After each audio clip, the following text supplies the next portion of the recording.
AI bill इसलिए explode नहीं होता कि एक प्रॉम्प्ट महंगा था। बिल इसलिए एक्सप्लोड होता है क्योंकि वर्कफ्लो महंगा था। Huge context, long answers, repeated retries, wrong model choice, tool loops और अनमेजर्ड इवैल्स। इस वीडियो में एआई कॉस्ट इंजीनियरिंग को डेवलपर लैंग्वेज में समझेंगे। फाइनेंस थ्योरी नहीं, प्रैक्टिकल रूल्स जो Copilot, Cursor, Claude, OpenAI, Gemini या अपने एआई ऐप में यूज कर सकते हो। सबसे बड़ा माइंडसेट शिफ्ट ये है, सिर्फ वन मैसेज का कॉस्ट मत देखो, कंप्लीटेड टास्क का कॉस्ट देखो। अगर एजेंट 10 फाइल्स पढ़ता है, टूल्स चलाता है, टेस्ट फेल करता है, 3 रिट्राइज लेता है और फिर प्रीमियम मॉडल से फाइनल रिव्यू करवाता है, तो ये एक वर्कफ्लो है। प्रॉम्प्ट छोटा दिख सकता है लेकिन वर्कफ्लो कॉस्ट छोटा नहीं है। कॉस्ट कई बकेट से आती है। पहला, input tokens, prompt, files, logs, documents और प्रीवियस कॉन्वर्सेशन। फिर मॉडल चॉइस, मिनी मॉडल और flagship reasoning model same price नहीं होते। फिर output tokens, code, explanation, test, summaries. फिर tools, search, code execution, retrieval. फिर रिट्राइज और इवाल्स। इसी वजह से छोटा चैट भी बड़ा बिल बन सकता है। प्रॉम्प्ट प्राइस एक रिक्वेस्ट का कॉस्ट है। टास्क कॉस्ट यूजफुल काम पूरा करने का कॉस्ट है। कोडिंग एजेंट को planning, file search, edits, test runs, error logs और फाइनल रिव्यू चाहिए हो सकता है। अगर तुम सिर्फ प्रॉम्प्ट प्राइस ट्रैक करोगे तो रियल बजट लीक मिस हो जाएगा। रियल मेट्रिक है कॉस्ट पर मर्ज्ड पीआर, कॉस्ट पर सपोर्ट टिकट सॉल्व्ड या कॉस्ट पर successful workflow. Simple formula team को ऑनेस्ट रखता है। इनपुट टोकन्स और आउटपुट टोकन्स ऑब्वियस हैं। कैश कॉन्टेक्स्ट स्टोरेज तब मैटर करता है जब लार्ज डॉक्स या रिपो कॉन्टेक्स्ट स्टोर करते हो। टूल कॉल्स भी कॉस्ट ऐड कर सकते हैं, especially search, execution, retrieval, image, audio, video, retries सब मल्टीप्लाई करते हैं। एवल्स फिर से मल्टीप्लाई करते हैं और ह्यूमन रिव्यू टाइम भी कॉस्ट है, भले एपीआई बिल में न दिखे। प्रोवाइडर बदल सकता है लेकिन प्राइसिंग पैटर्न्स रिपीट होते हैं। Output tokens often input token से ज्यादा एक्सपेंसिव होते हैं क्योंकि जनरेशन कॉस्टली है। कैश इनपुट चीपर हो सकता है क्योंकि रिपीटेड कॉन्टेक्स्ट रीयूज होता है। बैच या फ्लेक्स प्रोसेसिंग चीपर हो सकती है अगर जॉब अर्जेंट नहीं है। बहुत long context higher pricing tier में जा सकता है। और tools, web search, grounding, code execution, image, audio, video, ये अलग चार्जेस भी ऐड कर सकते हैं। मॉडल राउटिंग सबसे प्रैक्टिकल सेविंग है। हर टास्क सबसे एक्सपेंसिव मॉडल को मत भेजो। सिंपल क्लासिफिकेशन, समरीज, फॉर्मेटिंग और फर्स्ट ड्राफ्ट चीप मॉडल से हो सकते हैं। नॉर्मल कोडिंग बैलेंस मॉडल से हो सकता है। Expensive model security, architecture, tricky debugging और फाइनल रिव्यू के लिए सेव करो।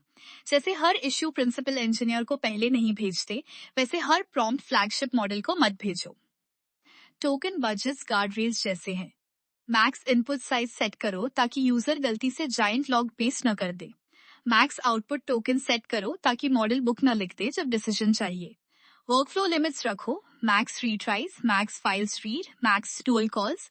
बजट यूजर, टीम, फीचर और वर्कफ्लो लेवल पर ट्रैक करो। बजट क्लोज हो तो मॉडल डाउनग्रेड करो, रेस्पॉन्स शॉर्ट करो या ह्यूमन से पूछो। कैचिंग तब यूजफुल है जब वही लार्ज कॉन्टेक्स्ट बार बार रीयूज हो।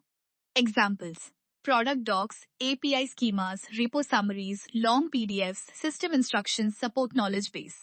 Same 50,000 tokens बार बार भेजने की जगह प्रोवाइडर सपोर्ट करे तो कैश करो, लेकिन कैशिंग मैजिक नहीं है। स्टोरेज कॉस्ट और टाइम लिमिट्स हो सकते हैं।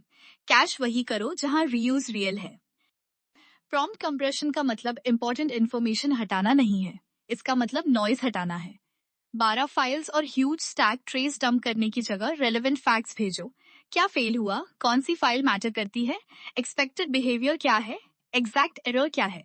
कई बार structured summary giant raw page से बेहतर होती है। इवल्स नेसेसरी है लेकिन हिडन कॉस्ट बन सकते हैं। अगर 100 टेस्ट केसेस, 3 मॉडल्स और 2 प्रॉम्प्ट वर्जन्स टेस्ट कर रहे हो तो 600 कॉल्स हो गए।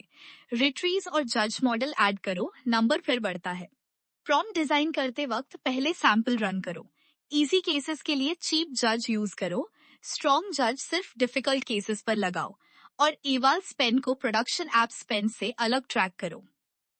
एजेंट वर्कफ्लोज में अलग ट्रैप्स हैं। एजेंट बहुत फाइल्स पढ़ सकता है, फुल टर्मिनल लॉग्स वापस कॉन्टेक्स्ट में डाल सकता है, फॉरएवर रीट्राई कर सकता है या हर टाइनी सब टास्क प्रीमियम मॉडल को दे सकता है।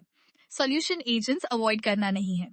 सॉल्यूशन कंट्रोल है, file limits, tool limits, retry limits, summarise logs, model routing और स्टॉप कंडीशन। यूजफुल एजेंट सिर्फ ऑटोनोमस नहीं होता, बजट अवेयर भी होता है। प्रैक्टिकल रूल्स याद रखो। पहले शॉर्ट आंसर मांगो। सिंपल टास्क चीप मॉडल को राउट करो। कॉन्टेक्स्ट को रेलेवेंट फैक्ट्स तक ट्रिम करो। रिपीटेड डॉक्स और रिपो कॉन्टेक्स्ट कैश करो। रॉयल्टी लिमिट्स रखो ताकि एजेंट लूप में ना फंसे। और कॉस्ट पर सक्सेसफुल टास्क मेजर करो, सिर्फ प्रॉम्प्ट कॉस्ट नहीं। ये रूल्स फॉलो करोगे तो एआई चीप होगा लेकिन डम नहीं। Final takeaway, AI cost engineering का मतलब एआई कम यूज करना नहीं है, मतलब एआई वेस्ट कम करना है। टोकन्स बजट करो, रिपीटेड कॉन्टेक्स्ट कैश करो, सिंपल वर्क चीप मॉडल को राउट करो। जहां मिस्टेक एक्सपेंसिव है वहां स्ट्रॉन्ग मॉडल यूज करो। इवल्स मेजर करो, एजेंट लूप्स लिमिट करो। यही तरीका है एआई कॉस्ट कंट्रोल करने का, प्रोडक्टिविटी किल किए बिना।